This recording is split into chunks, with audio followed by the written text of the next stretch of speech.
ಬಿಜೆಪಿಯವರು ಸುಳ್ಳು ಹೇಳೋದ್ರಲ್ಲಿ ನಿಸೀಬರು. ಅವ್ರ ಮಾತಿನಲ್ಲಿ ಯಾವುದೂ ಸತ್ಯ ಇಲ್ಲ, ಮತ್ತು ಅವ್ರು ಏನು ಹೇಳ್ತಾರೆ ಅದರಂತೆ ನಡ್ಕೊತಾ ಇಲ್ಲ. ಅದರಿಂದ ಬಿ ಜೆ ಪಿಯವ್ರಿಗೆ ಬಗ್ಗೆ ನಾನು ಹೆಚ್ಚು ರಿಯಾಕ್ಟ್ ಮಾಡೋಕ್ಕೆ ಹೋಗಲ್ಲ.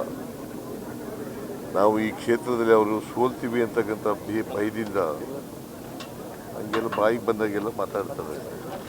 ಸರ್, ಈಗ ಯತ್ನಾಳ್ ಅವ್ರನ್ನ ಉಚ್ಚಾಟನೆ ಮಾಡುವಂಥವ್ರು ಅಂಥವ್ರನ್ನೇ ಕರ್ಕೊಂಡ್ಬಂದು ಪ್ರಚಾರ ಮಾಡುವಂಥ ಅನಿವಾರ್ಯ ಪರಿಸ್ಥಿತಿಗೆ ಬಿಜೆಪಿ ಅವ್ರು ಬಂದ್ರೆ, ಅಂದರೆ ಅವರು ಸೋಲ್ತೀವಿ ಅಂತ ಗೊತ್ತಾದ ಮೇಲೆ ಅವ್ರು ಉಚ್ಚಾಟನೆ ಮಾಡಿದ್ದಾರೆ ಅಂಥವ್ರನ್ನೇ ಕರ್ಕೊಂಬರ್ತಿದ್ದಾರೆ. ಬಿ ಜೆ ಪಿಯವರು ಇದ್ದಾರಲ್ಲ, ಒಂದು ಕಡೆ ಉಚ್ಚಾಟನೆ ಮಾಡೋದು, ಇನ್ನೊಂದು ಕಡೆ ಅವ್ರ ಕಡೆನೇ ಕರ್ಕೊಂಬಂದು ಅವ್ರಿಗೆ ಗ್ವಾಗರೋದು, ಅವ್ರ ಕೈಲಿ ಪ್ರಚಾರ ಮಾಡಿಸೋದು.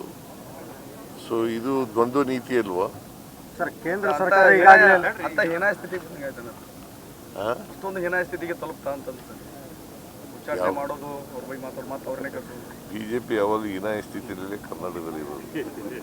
ಸರ್, ಕೇಂದ್ರ ಲೋಕಸಭೆ ಸ್ಥಾನಗಳನ್ನು ಒಂದು ಹೆಚ್ಚಿಗೆ ಮಾಡಿ ಇದನ್ನ ಮಾಡ್ತಾ ಇದೆ ಸರ್, ಅದಕ್ಕೆ ರಾಜ್ಯಕ್ಕೆ ಏನು ಲಾಭ ಆಗ್ತಾ ಇದೆ? ನಾನು ಹೆಚ್ಚಿಗೆ ಮಾಡಬಾರ್ದು ಅಂತ ಹೇಳಲ್ಲ, ಜನಸಂಖ್ಯೆಗೆ ಅನುಗುಣವಾಗಿ ಮಾಡಬೇಕು. ಬಟ್ ಅದರಲ್ಲಿ ಮಲ್ತಾಯಿ ಧೋರಣೆ ಇರಬಾರ್ದು. ದಕ್ಷಿಣದ ರಾಜ್ಯಗಳಿಗೆ ಕಡಿಮೆ ಮಾಡೋದು, ಉತ್ತರ ರಾಜ್ಯಗಳಿಗೆ ಜಾಸ್ತಿ ಮಾಡೋದು, ಆ ಥರ ಎಲ್ಲ ಮಾಡೋಕ್ಕೆ ಹೋಗ್ಬಾರ್ದು. ಎಲ್ಲ ಯೂನಿಫಾರ್ಮ್ ಆಗಿ ಇರಬೇಕು. ಸರ್, ಗ್ಯಾಸ್ ಸಿಲಿಂಡರ್ಗಳ ಅಭಾವದಿಂದಾಗಿ ಆಟೋ ಚಾಲಕರು ಬೀದಿ ಪರಿಸ್ಥಿತಿ ನಿರ್ಮಾಣ ಆಗಿದೆ. ಸದ್ಯದ ಪರಿಸ್ಥಿತಿಯಲ್ಲಿ ಕೇಂದ್ರ ಸರ್ಕಾರ ಮಾಡಬೇಕ್ರಿ, ಇದು ಕೇಂದ್ರ ಸರ್ಕಾರದ ಕರ್ತವ್ಯ. ಗ್ಯಾಸು ಸಿಲಿಂಡರ್ಗಳನ್ನ ಕೊಡ್ತಕ್ಕಂಥದ್ದು ಕೇಂದ್ರ ಸರ್ಕಾರದ ಕರ್ತವ್ಯ, ರಾಜ್ಯ ಸರ್ಕಾರದ್ದಲ್ಲ. ರಾಜ್ಯ ಸರ್ಕಾರ ವಿತರಣೆ ಮಾಡೋದಷ್ಟೇ. ಈಗ ಆಟೋ ಚಾಲಕರು ಕೆ.ಎಚ್. ಮುನಿಯಪ್ಪ ಅವ್ರ ಮನೆಗೆ ಮುತ್ತಿಗೆ ಹಾಕ್ತೀವಿ ಅಂತಂದು ಎಚ್ಚರಿಕೆ ಕೊಟ್ಟಿದ್ದಾರೆ. ಯಾಕೆ ಇದೇ ಒಂದು LPG CNG ಸಿಗದೇ ಇರೋದಕ್ಕೆ ಮುನಿಯಪ್ಪ ಅವ್ರ ಮನೆಗೆ ನರೇಂದ್ರ ಮೋದಿ ಅವ್ರಿಗೆ ಗೆರವು ಮಾಡಬೇಕು, ಅವ್ರಿಗೆ ಗೆರವು ಮಾಡಬೇಕು, ಅವ್ರಿಗೆಲ್ಲ ಇದು ಮಾಡ್ತಾ ಇರೋದು. ಯುದ್ಧ ಇದೆ, ಯುದ್ಧ ನಡೀತದೆ. ಬಟ್ ಇವರು ಗ್ಯಾಸ್ ಸಿಲಿಂಡರ್ಗಳನ್ನ ಪೂರೈಕೆ ಮಾಡ್ತಕ್ಕಂಥವ್ರು ಕೇಂದ್ರ ಸರ್ಕಾರ. ಎರಡು ಉಪಚುನಾವಣೆಗಳ ಫಲಿತಾಂಶ ರಾಜ್ಯ ರಾಜಕಾರಣದ ಮೇಲೆ ಪರಿಣಾಮ ಬೀರುತ್ತೆ ಅಂತ ವಿಜೇಂದ್ರ ಹೇಳ್ತಾ ಇದ್ದಾರೆ. ಎಸ್ಪೆಷಲಿ CM ಅವ್ರ ಸ್ಥಾನದ ಮೇಲೆ ಪರಿಣಾಮ ಬೀರುತ್ತೆ ಅಂತೇಳಿ ವಿಜೇಂದ್ರ ಅವರು ಹೇಳ್ತಾ ಇದ್ದಾರೆ. ನಾವು ಗೆಲ್ತೀವಲ್ಲ, ಪರಿಣಾಮ ಹೇಗೆ ಬೀರ್ತದೆ? ಎರಡೂ ಕಡೆ ನಾವು ಗೆಲ್ತೀವಿ. ದಾವಣಗೆರೆನಲ್ಲೂ ಗೆಲ್ತೀವಿ, ಇಲ್ಲೂ ಗೆಲ್ತೀವಿ.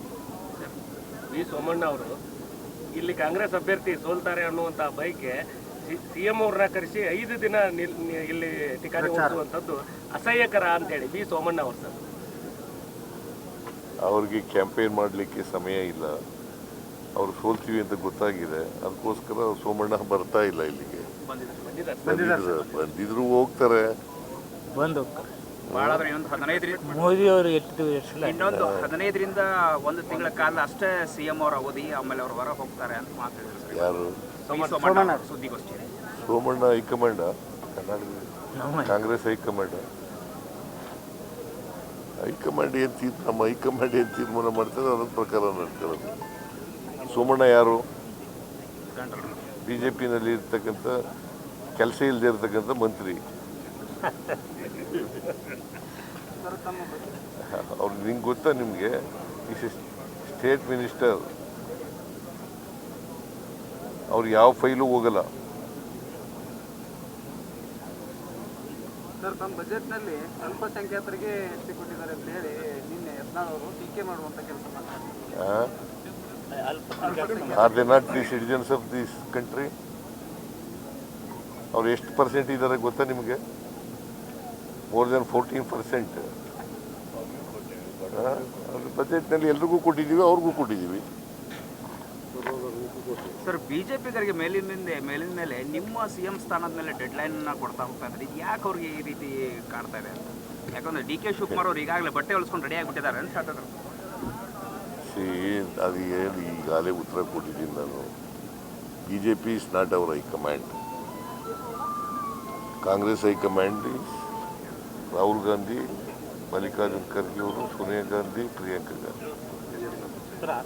ಅಧಿಕಾರ ಮತ್ತು ಹಣದಿಂದ ದುರುಪಯೋಗ ಮಾಡುತ್ತಿದ್ದಾರೆ ಎರಡೂ ಕ್ಷೇತ್ರದಲ್ಲಿ ಅಂತ ಆರೋಪ. ಯಾರು?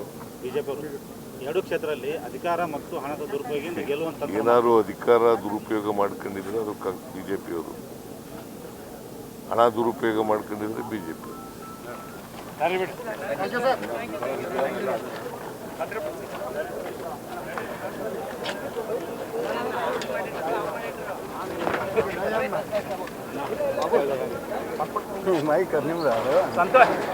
ಹೆಚ್ಚಿನ ವಿಡಿಯೋಗಳಿಗೆ ಪ್ರತಿಧ್ವನಿ ಯೂಟ್ಯೂಬ್ ಚಾನೆಲ್ ಸಬ್ಸ್ಕ್ರೈಬ್ ಮಾಡಿ, ಬೆಲ್ ಐಕಾನ್ ಕ್ಲಿಕ್ ಮಾಡಿ.